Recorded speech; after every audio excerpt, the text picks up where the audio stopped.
es el estudio de la defensa de María, porque tenemos que aprender a defender a nuestra madre. Un hijo que se respete sabe defender a su madre, pero para defenderla hay que conocerla necesariamente. Los católicos hemos sido muy perezosos para estudiar las Sagradas Escrituras. Nos ha podido más la pereza que el amor.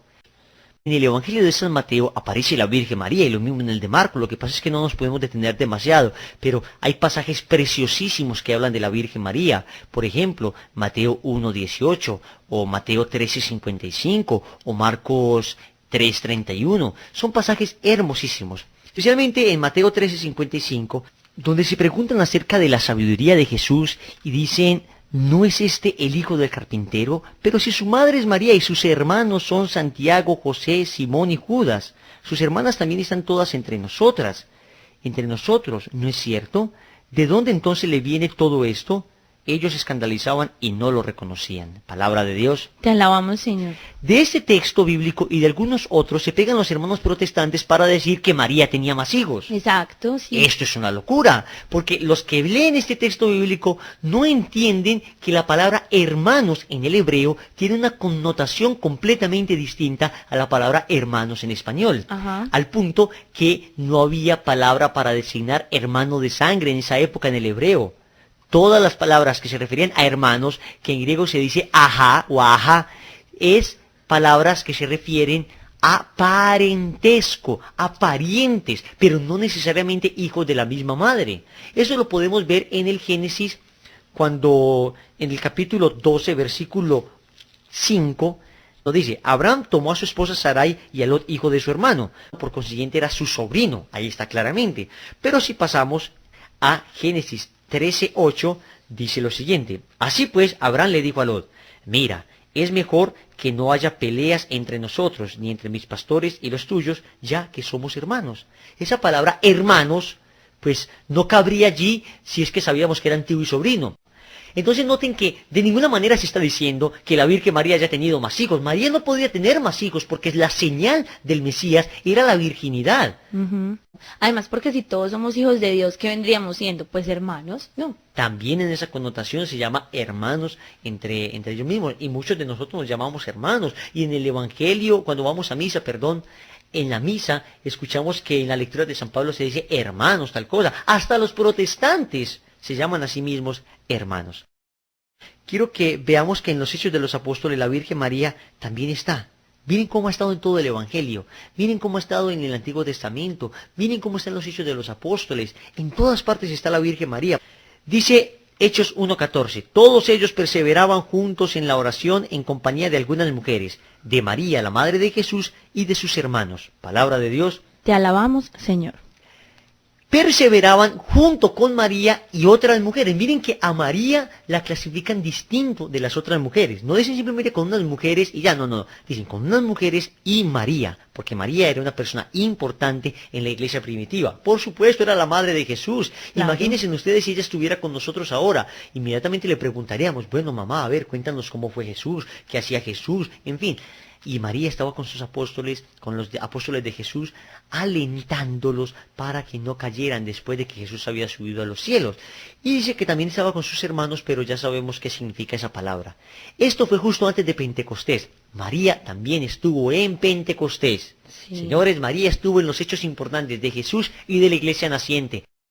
También en las cartas de Pablo aparece la Virgen María. Por ejemplo, en Gálatas 4:4 dice San Pablo: pero cuando llegó la plenitud de los tiempos, Dios envió a su Hijo, que nació de mujer y fue sometido a la ley.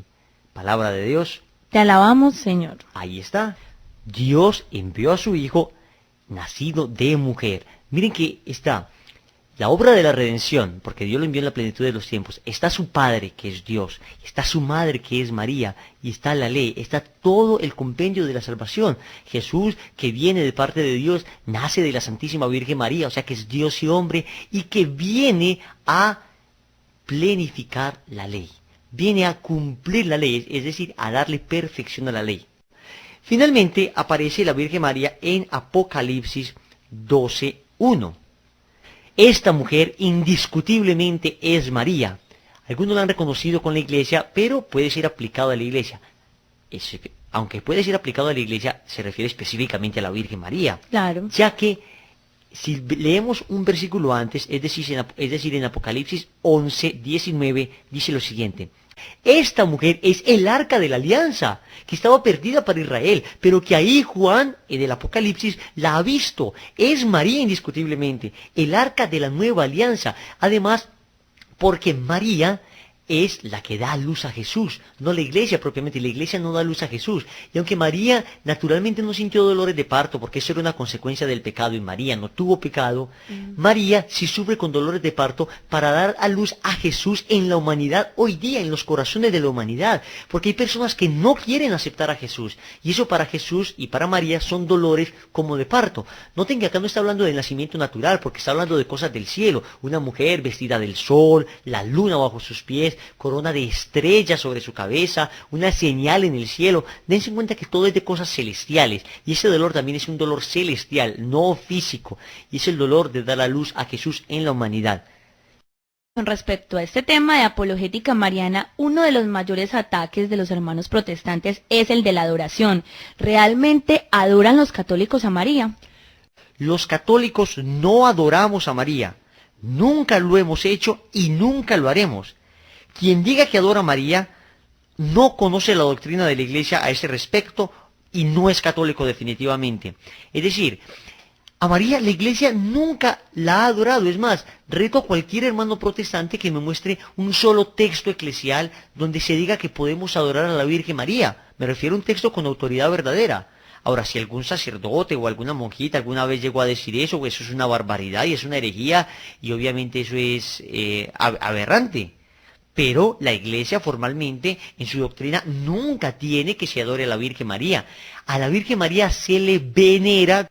En el Evangelio de Lucas, en el capítulo 1, versículo 48, dice que desde ahora la llamarán bienaventurada toda la generación, y lo dice ella misma en el Magnificat. Eso es lo que hacemos al alabar las grandezas de la Madre de Dios. Y además le damos gloria a Dios al exaltar su obra maestra.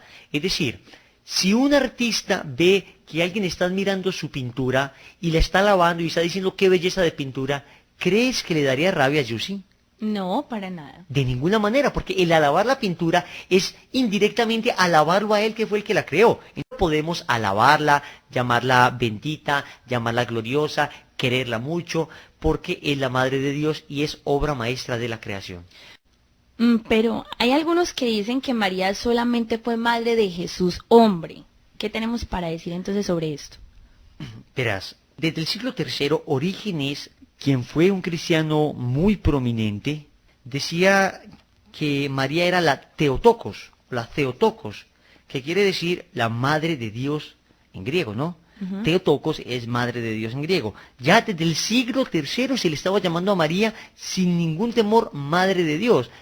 Miren, los protestantes tienen mucho problema con esto, pero hasta el mismo Martín Lutero, que fue el padre del protestantismo, el que empezó el cisma luterano, reconocía a María como Madre de Dios.